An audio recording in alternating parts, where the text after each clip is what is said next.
The Trans-Pacific Route. This is one of the busiest shipping corridors on the planet, stretching across the Pacific Ocean between East Asia and the western coast of North America. Container ships carrying electronics, clothing, machinery, and consumer goods travel this route constantly, moving between major ports like Shanghai, Busan, and Tokyo on one end, and Los Angeles, Long Beach, and Seattle on the other. A large portion of everything sold in American stores at any given time pass through this route at some point. Winds and ocean currents play a major role in how ships navigate it, and the northern arc of the Pacific is often preferred over a straight line because it is actually shorter due to the curve of the Earth. The Asia-Europe route. Few shipping lanes carry as much economic weight as this one. It connects the manufacturing centers of East and Southeast Asia with the consumer markets of Europe, passing through the South China Sea, the Strait of Malacca, across the Indian Ocean, through the Gulf of Aden, up through the Suez Canal, and into the Mediterranean. The journey takes 3 to 4 weeks depending on the vessel and conditions, and almost every major product category moves along this corridor, from vehicles and furniture to chemicals and raw materials. When the Ever Given container ship blocked the Suez Canal in 2021 for just 6 days, it disrupted billions of dollars in global trade and reminded the world how fragile this corridor really is. The Strait of Malacca route. Technically a passage rather than a full route, the Strait of Malacca is so important that it deserves its own place on this list. It is a narrow waterway sitting between the Malay Peninsula and the Indonesian island of Sumatra, and roughly a quarter of all global seaborne trade passes through it every year. Oil from the Middle East heading to China, Japan, and South Korea moves through here,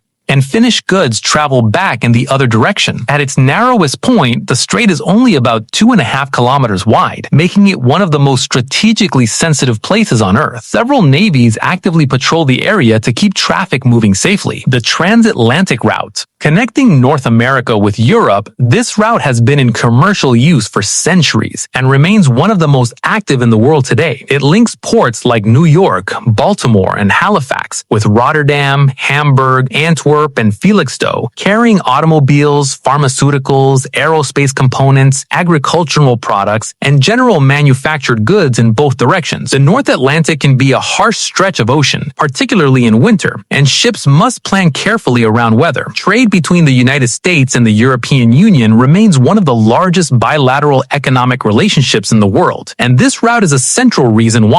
The Cape of Good Hope route. When the Suez Canal is unavailable, too costly, or too dangerous, ships traveling between Asia and Europe reroute around the southern tip of Africa. It adds roughly 7 to 10 days to a voyage, but it allows vessels to avoid canal fees and geopolitical risks in the Red Sea. Recent attacks on commercial ships in that region pushed a significant number of shipping companies back onto this longer southern path. The waters around the Cape can be rough, but the route has served as a critical backup for global trade for over 5 centuries and remains just as relevant today. The Panama Canal route. Opened in 1914 and significantly expanded in 2016, the Panama Canal connects the Atlantic and Pacific Oceans through a relatively short stretch of Central America. For ships traveling between the east coast of the United States and ports in Asia, or between Europe and the western coast of South America, the canal saves an enormous amount of time compared to sailing around Cape Horn. The 2016 expansion allowed much larger vessels to pass through for the first time. Drought conditions in recent years have occasionally lowered water levels in the canal's locks, forcing limits on daily ship traffic. A reminder that even the most engineered shortcuts are still dependent on nature. The Persian Gulf export route. An enormous share of the world's oil and liquefied natural gas originates in the Persian Gulf. Tankers load at terminals across Saudi Arabia, the UAE, Kuwait, and Iraq, then exit through the Strait of Hormuz before splitting toward Asia or Europe. The Strait of Hormuz is so narrow and so critical that any tension in the surrounding region immediately affects global energy prices. No other single exit point on Earth concentrates this much of the world's fuel supply, which is why it remains one of the most closely watched waterways on the planet. The Intra-Asia route. A vast amount of shipping never leaves Asia at all. China, Japan, South Korea, Taiwan, Vietnam, Indonesia, and the Philippines are all connected by dense networks of short and medium distance routes that keep the regional manufacturing manufacturing economy running. Parts made in one country move to another for assembly, then to a third for finishing, before the final product eventually leaves the continent. Ports like Singapore, Shanghai, Busan, and Hong Kong